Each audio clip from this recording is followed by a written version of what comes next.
जय श्री कृष्ण। राधे राधे राधे राधे राधे राधे। जय श्री कृष्ण। जय श्री कृष्ण। 47वां अध्याय श्री महाभारत खिलभाग हरिवंश के अंतर्गत हरिवंश पर्व में कालनेमी का युद्ध और प्रभाव विषयक 47वां अध्याय प्रारंभ करते हैं। इसमें हम 47वें अध्याय का मनन करेंगे, अध्ययन करेंगे, जिसमें कालनेमी का युद्ध और प्रभाव आगे अभी हमने जो पढ़ा उसके आगे का इसमें हम अध्ययन करेंगे।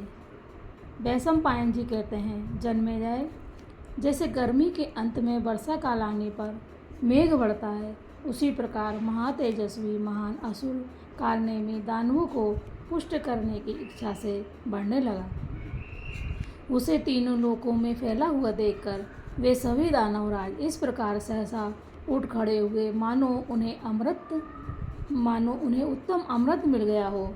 उस समय उनकी सारी थकावट दूर हो गई थी। वे मय और तार आदि सभी दानव कालनेमी के आ जाने से भय और त्रास से रहित हो गए, अतः उस तारकामय संग्राम में निरंतर विजय की अभिलाषा रखते हुए युद्ध की आकांक्षा से रणभूमि में खड़े हो शोभा पाने लगे।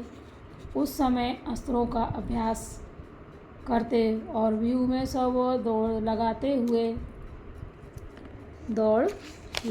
हुए उन दैत्यों को कालनेमी दानव के दर्शन से बड़ी प्रसन्नता हुई। वहाँ जो भी मय के मुख्य सेनापति उपस्थित थे, वे सभी भय छोड़कर हर्ष और उत्साह के साथ युद्ध के लिए डट गए।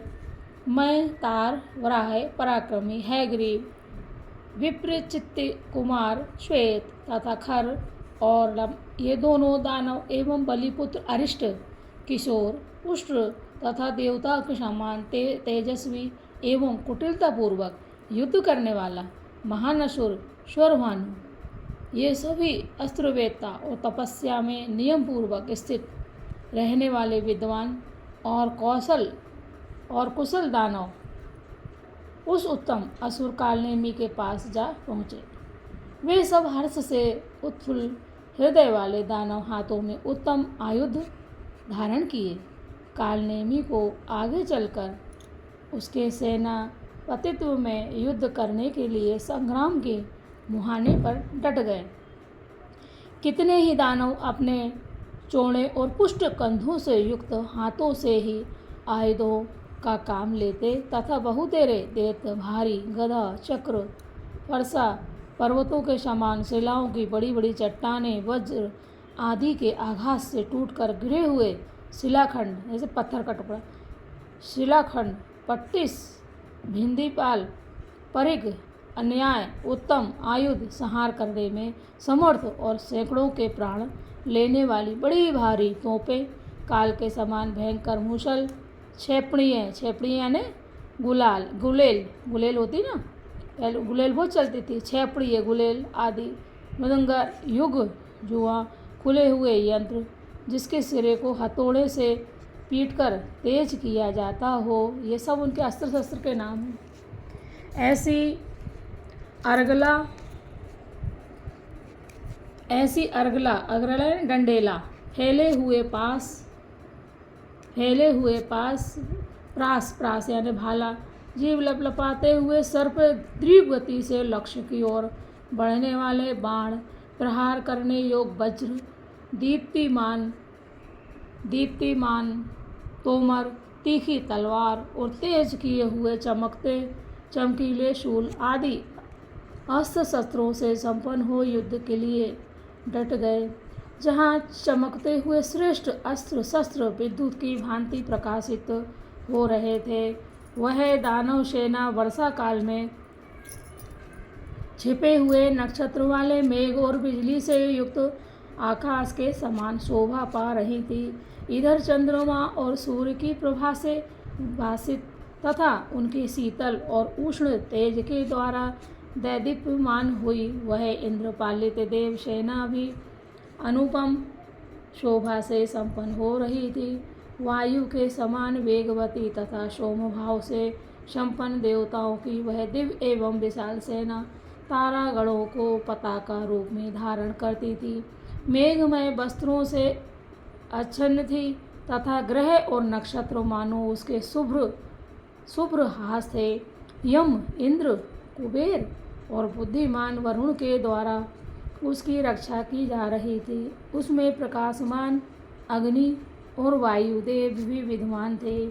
वह भगवान नारायण के आश्रित थी।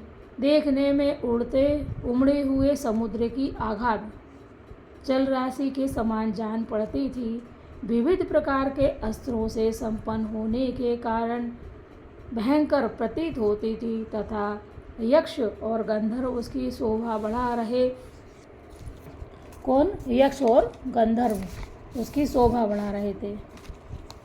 जैसे शोभा बढ़ा रहे थे, जैसे प्रलय काल में धूलोक और पृथ्वी दोनों एक दूसरे टकराते हैं, उसी प्रकार उन दोनों सेनाओं में उस समय वहाँ गहरी भिड़ंत हुई। देवताओं और दानवों से भरा हुआ वह युद्ध बड़ा भयंकर हो चला।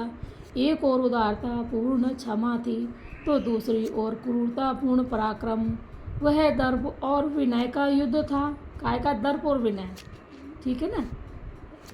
उन दोनों सेनाओं के रोष में भरे हुए भयंकर देवता और असुर निकले तथा युद्ध के लिए आगे बढ़े। ठीक उसी तरह जैसे पूर्व और पश्चिम के समुद्रों से क्षुब्ध मेघ प्रकट हुए हों, उन दोनों सेनाओं से हर्ष और उत्साह में भरे हुए देवता और दानव युद्ध के लिए निकले। मानो फूल से सुशोभित 2 पर्वतीय वनों से बहुसंख्यक हाथी निकल आए हों। उस समय दोनों दलों के सैनिक बारंबार नगाड़े पीटने और शंख बजाने लगे। जो बाद होते ना, बाद बजाने के लिए हुए, बादों का वह तुमुलनाद पृथ्वी, आकाश तथा संपूर्ण दिशाओं में भर गया। विष्णु भगवान की जय। प्रत्यंचा खींचने से जो शब्द होता था, धनुषों की जो टंकार ध्वनि होती थी, जब टंकार होती थी, यानी जब धनुष की वो खींचते प्रत्यंचा है ना, धनुष में जो डोरी लगी होती है उस डोरी की बांध देते हैं धनुष में, और धनुष में बांधने के बाद उसको बिना बाढ़ चलाए ऐसे ही जब हाथ से और छोड़ी जाती है तो उसमें टंकार यानी बहुत तेज आवाज़ होती है तथा बजती हुई दुमदुमियों का जो गंभीर नाद होता है, प्रत्यंचा बोलते हैं उसे। उन सब ने मिलकर दैत्यों के गर्जन तर्जन की आवाज़ को छिपा दिया। वे देवता और दानव एक दूसरे पर टूट पड़े और अपने अपने प्रतिद्वंदी को धराशायी करने लगे। द्वंद्व युद्ध की इच्छा रखने वाले अन्य योद्धाओं ने अपनी भुजाओं द्वारा शत्रुओं की भुजाएं तोड़ डाली। देवता लोग युद्ध में भयंकर वज्र तथा अच्छे लोहे के बने हुए परिघ का प्रयोग करने लगे और दानव उनके ऊपर तलवारें और भारी गदाएं चलाने लगे। गदाओं के आघात से कितने ही योद्धाओं के अंग चूर चूर हो गए, कितनों के शरीर बाणों के चोट खाकर टुकड़े टुकड़े हो गए, कितने ही गहरी चोट से पछाड़ खाकर पृथ्वी पर गिर पड़े और कितने ही पीठ ऊपर किए औंधे हुए पड़े रहे, लुढ़क गए। तदनंतर उस सम्रांगण में रोषावेश से भरे हुए उभय पक्ष के सैनिक घोड़े जूते हुए रथों और शीघ्रगामी विमानों द्वारा, यानी शीघ्रता से चले जाते हैं एक स्थान से दूसरे स्थान, शीघ्रगामी विमानों द्वारा आगे बढ़कर एक दूसरे से भिड़ गए। रणभूमि में कितने ही रथी यानी रथ पे और पैदल योद्धा शत्रु के सामने आते ही और कितने ही पीठ दिखाकर भागने लगते थे। उस समय उन रथियों को रथी और पैदलों को पैदल योद्धा सामने आकर रोक लेते थे।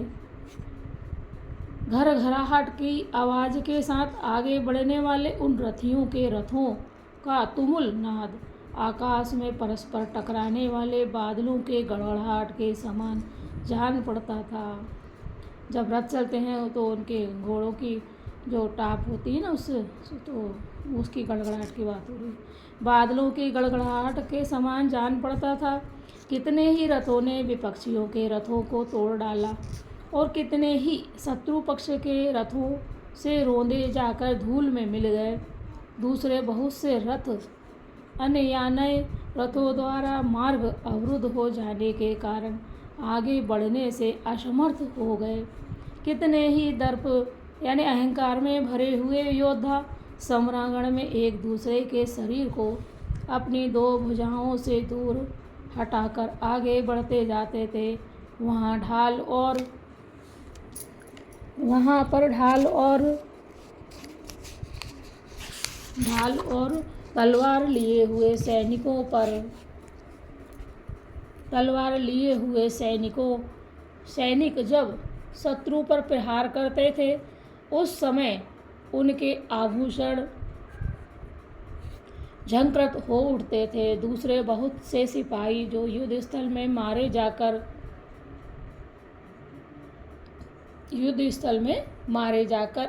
अस्त्रों से विदीर्ण हो गए। दूसरे बहुत से सिपाही जो युद्ध स्थल में मारे जाकर अस्त्रों से विदीर्ण हो गए थे उसी प्रकार रक्त वमन करते थे, यानी खून की उल्टियाँ होती थी। जैसे वर्षा काल में मेघों की घटाएं घिर आने पर वर्षा करने वाले बादल जल की धारा गिराते हैं, वह संग्राम अस्त्र शस्त्रों से गुथ गया था। दोनों ओर से फेंकी और उछाली जाने वाली गदाओं से मलिन हो रहा था। हमने टीवी वगैरह पे देखा रामायण महाभारत में। तथा देवता और दानवों के क्षोभ से व्याप्त होकर अत्यंत भयानक प्रतीत होता था। वह युद्ध एक दुर्दिन के समान जान पड़ता था। उसमें दानव ही महान मेघों की घटा के समान घिर आए थे। देवताओं के चमकीले अस्त्र शस्त्र विद्युत की सी प्रभा बिखेर रहे थे तथा दोनों दलों की ओर से एक दूसरे पर जो बाणों की बौछार हो रही थी वही मानो वर्षा थी। इसी बीच में कुपित हुआ महान असुर कालनेमी समुद्र की राशि से परिपूर्ण होकर बढ़ने वाले मेघ के समान अपना विशाल रूप प्रकट करने लगा। मस्तक पर बिजली के चंचल आभूषण धारण किए प्रज्वलित वज्र की वर्षा करने वाले पर्वत शिखरों के समान विशालकाय बादल उसके शरीर से टकराकर चूर चूर हो जाते थे। जब वह क्रोधपूर्वक लंबी सांस खींचता था उस समय उसकी भौहों में बल पड़ने से पसीने की बूंद टपकने लगती थी और मुख से वज्र तथा प्रचंड वायु से युक्त आग की लपटें निकलती रहती थी। ये देखिए, आग की लपटें निकलती रहती थी।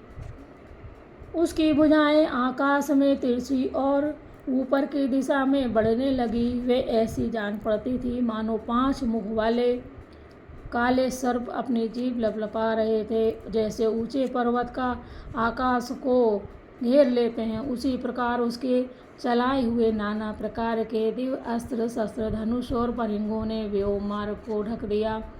वह युद्ध के मुहाने पर खड़ा था और वायु के वेग से उसके वस्त्र ऊपर की ओर फहरा रहे थे।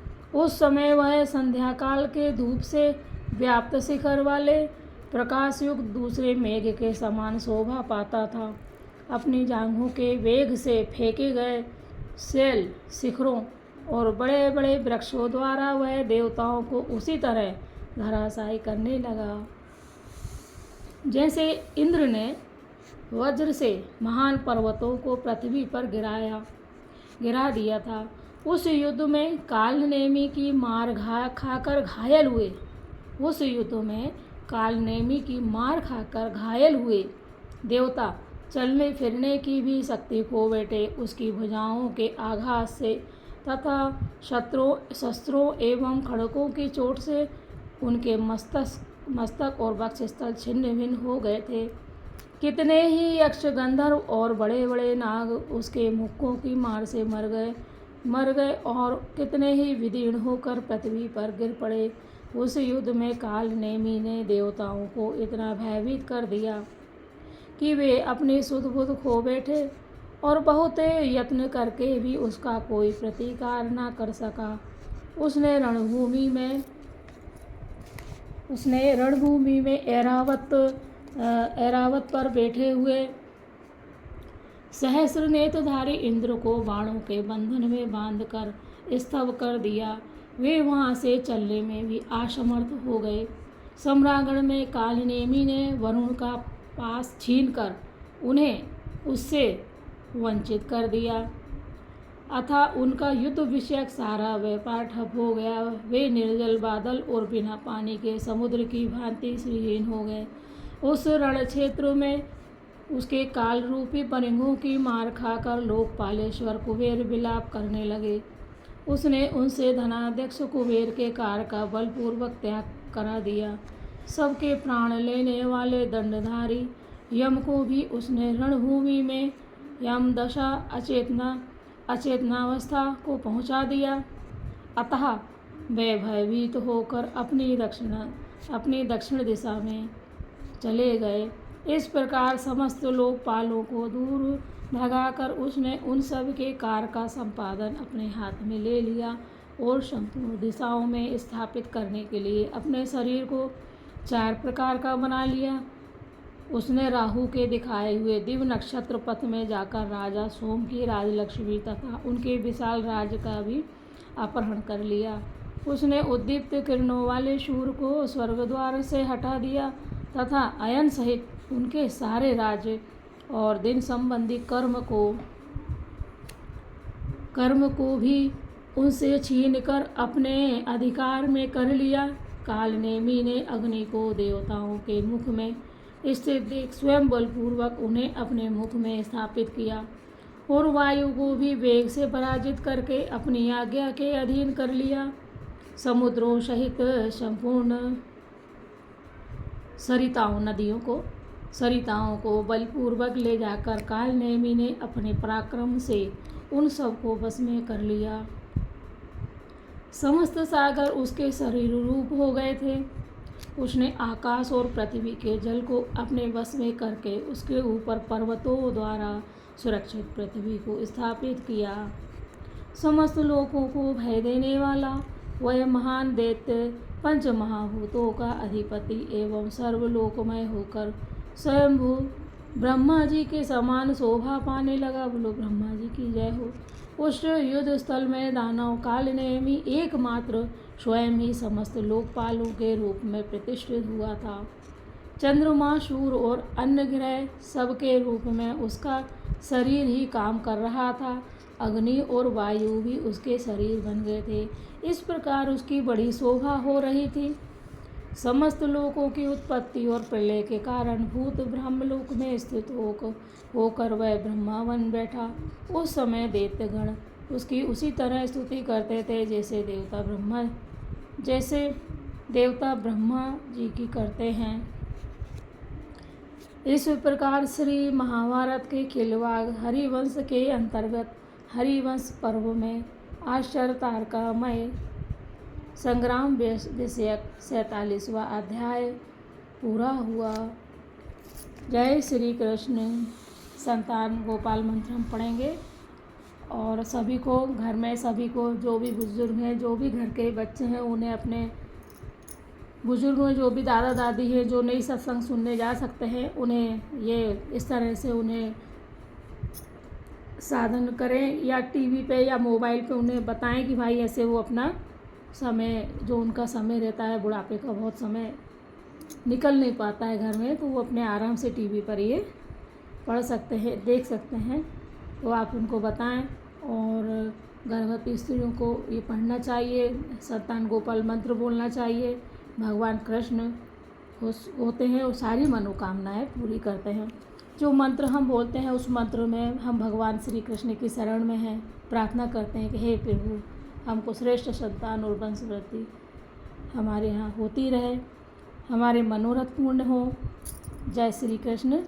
और अब हम संतान गोपाल मंत्र बोलेंगे, आप सभी दोहरा सकते हैं। ओम देवकी सुत गोविंद वासुदेव जगतपते देहि मे तन्यम कृष्ण त्वामहे शरणं गता। जय हो, जय हो, जय श्री कृष्ण।